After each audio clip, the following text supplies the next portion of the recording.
अस्सलाम वालेकुम स्टूडेंट्स। आज हम पावर को डिफाइन करेंगे और इसका रिलेशनशिप स्टडी करेंगे वेलोसिटी के साथ। और पावर का वर्ड आपने डेली लाइफ में सुना होगा कि फलां बंदे की पावर ज्यादा है, या हम मोटर्स की बात करते हैं तो फलां मोटर जो है उसकी काम करने की सलाहियत ज्यादा है, यानी उसमें ज्यादा पावर मौजूद है। तो पावर जो है वो एनर्जी से एक डिफरेंट टर्म है। एनर्जी हम यूज करते हैं एबिलिटी टू डू वर्क के लिए, यानी अगर एनर्जी होगी तो उस चीज के पास या उस पर्सन के पास काम करने की सलाहियत मौजूद होगी, लेकिन वो काम कितना तेजी के साथ परफॉर्म करेगा ये पता चलेगा हमें पावर से। तो पावर जो है उसको हम डिफाइन करते हैं रेट ऑफ डूइंग वर्क। और जब भी हम रेट की बात करते हैं इसका मतलब होता है कि ये डिवाइडेड बाय टाइम होती है, यानी टाइम के लिहाज से उसकी काम करने की स्पीड जो है उसको हम पावर कहेंगे। अब पावर जो है वो ज्यादातर हम एवरेज पावर कैलकुलेट करते हैं, जो कि शॉर्ट इंटरवल ऑफ टाइम में होने वाला वर्क डन होता है।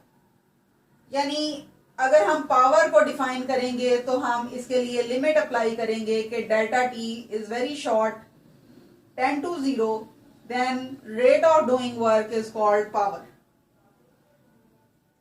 और चूंकि ये पावर जो है ये दो स्केलर क्वांटिटीज को डिवाइड करने से हमारे पास आया है, तो power is a scalar quantity.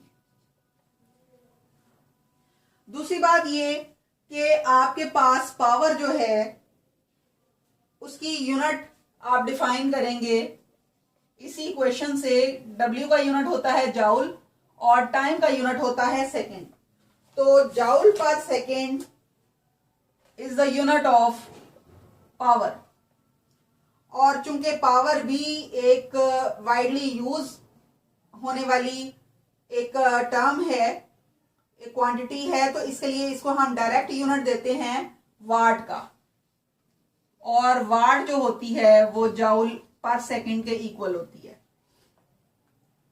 यानी 1 वाट को आप इस तरह से डिफाइन करोगे कि 1 सेकंड में अगर 1 जाउल का वर्क डन होगा तो उस वक्त पावर 1 वाट होगी। लेकिन चूंकि जैसे इलेक्ट्रिकल पावर जो होती है वो बहुत ज्यादा हम कंज्यूम करते हैं, क्योंकि हमारे घरों में बहुत सारी अप्लायंसेस एक ही टाइम पर चल रही होती हैं, तो इलेक्ट्रिकल मेजरमेंट के लिए हम इस पावर के लिए बड़े यूनिट्स का यूज करते हैं, क्योंकि उसमें घंटों के हिसाब से पावर जो होती है वो यूज हो रही होती है। तो सेकंड घंटे के मुकाबले में बहुत ही छोटा यूनिट है।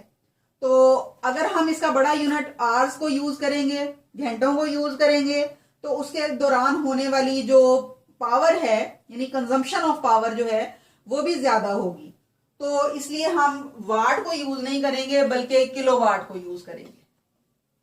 और चूंकि ये आवर्स में यूज हो रही है तो किलोवाट आवर जो होगा ये वो यूनिट है जो कि इलेक्ट्रिकल सप्लाई कंपनियां जो हैं वो यूज करती हैं।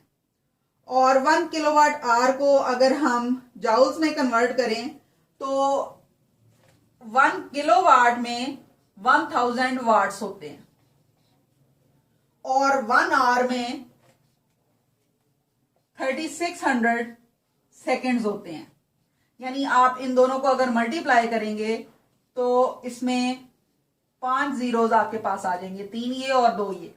और अगर आप इसको साइंटिफिक नोटेशन में लिखेंगे तो ये 3.6 और 10⁵ ये जीरो, और इसके बाद हमने जो पॉइंट लगाया तो ये 6 जीरोस के इक्विवेलेंट हो जाएगा। और 10⁶ जो होता है वो मेगा के इक्वल होता है। और यहां चूंकि यूनिट हमारे पास आ रही है वाट इंटू सेकेंड की, तो इस इक्वेशन से हम इसको निकालेंगे, यानी सेकेंड को अगर दूसरी साइड पे ले जाएंगे तो वाट इंटू सेकेंड बन जाएगी जो कि इक्वल होगा जाउल के। तो यहां पर ये 1 किलोवाट आवर जो है वो 3.6 मेगा जाउल के इक्वल होगी। अब हमें देखना है कि इस पावर का वेलोसिटी के साथ क्या रिलेशन है। क्योंकि हम पावर को डिफाइन कर रहे हैं कि ये रेट ऑफ डूइंग वर्क के इक्वल है, तो ये होगी इक्वल W/T के। और चूंकि हम कह रहे हैं कि हम इसकी लिमिटिंग वैल्यू को कंसिडर करेंगे, तो लिमिटिंग पावर इसकी होगी delta T tend to 0 delta W/डेल्टा T। और फिर हम इस वर्क डन की वैल्यू लिखेंगे, बाकी सारी चीजें एज इट इज रहेंगी, और W की जगह हम F.डेल्टा D यानी definition of work done apply करेंगे। और फिर उसके बाद हम यहां पर डेल्टा D/डेल्टा T को कंबाइन कर देंगे, यानी F को हम एक साइड पे रखेंगे और लिमिट अप्लाई करेंगे delta T tend to 0 on delta D/डेल्टा T। तो ये जो आपके पास इक्वेशन है ये है rate of change of displacement की। तो rate of change of displacement कहलाता है वेलोसिटी, यानी F और V ये दोनों चूंकि वेक्टर क्वांटिटीज हैं तो इनका हम स्केलर प्रोडक्ट फाइंड करेंगे, तो हमारे पास आ जाएगी पावर के इक्वल। यानी पावर जो है इस तरह से भी प्रूव होता है कि ये एक स्केलर क्वांटिटी है, क्योंकि ये dot product of F and V से हमारे पास आती है। यानी एक इक्वेशन आपने पावर की ये वाली पढ़ी है और दूसरी इक्वेशन आपने ये वाली पढ़ी है, और इन दोनों में से अकॉर्डिंग टू सिचुएशन जब भी आपको न्यूमेरिकल्स आएंगे तो जो भी डाटा आपको गिवन होगा आप उसके मुताबिक इन दोनों में से किसी फॉर्मूले की चॉइस करोगे।